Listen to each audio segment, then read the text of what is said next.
Something like that. That's really close. We have suffered this martial law from the beginning. I'll take you back.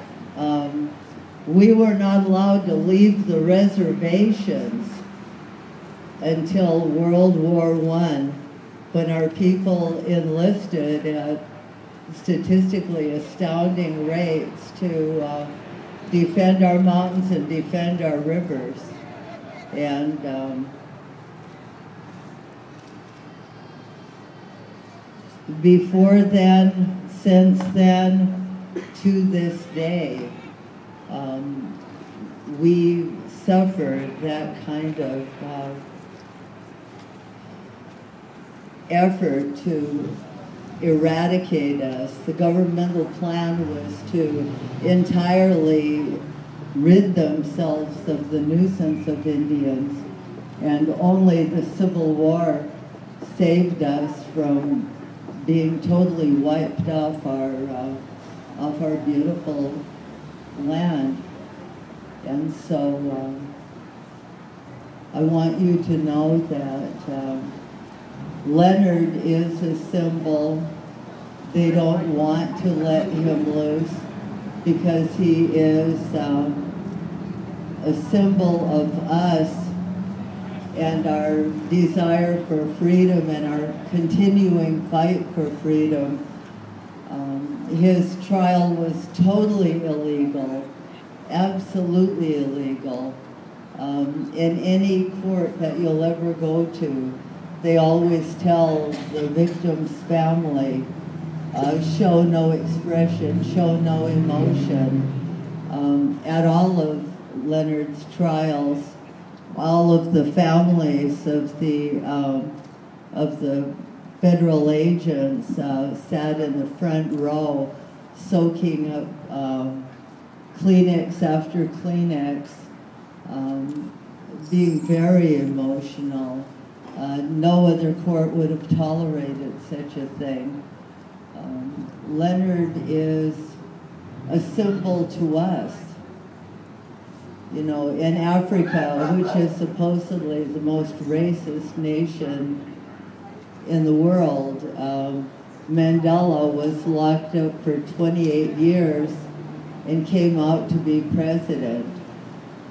Here in America, Leonard has been in prison, what, 31 years? 30? Yeah, a long, long time. Leonard has been locked up. Many moons, yes. And they can't let him out.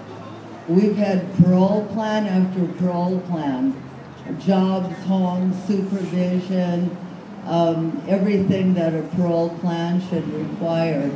And they tore our papers up. They wiped their asses with our parole plan. They completely dismissed us and continued incarcerating Leonard, who is, he's our friend, he's our brother, he's not just a symbol. He's a really good guy, and he was a friend of ours. Angela, you even remember him. He's a nice man. And this was a war situation. This is a war situation. Yeah.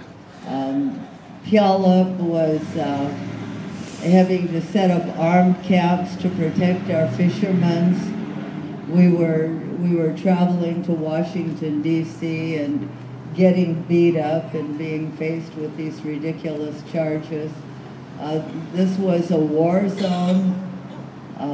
There were 63 murders on the Pine Ridge Reservation that year, and not one was investigated because it was all Indians that were being murdered.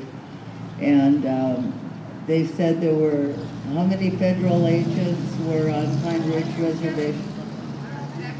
170 federal agents were on that reservation. what in the hell for? Yeah. It was just poor people struggling for some kind of equality in what continues to be a third world nation. I mean, this is a hard reservation to live on even today. And back then it was scary. It was even worse. The elders were getting their doors kicked in, getting their things burned, being harassed. People were being killed right and left. And Leonard was, he was a car mechanic. He had a beautiful shop, 8 bays, 4 for auto body work and 4 for mechanics. He had the contract to do the police department of Seattle's cars. I mean, he was a legitimate businessman with, like Chief Lesha, he had everything going for him.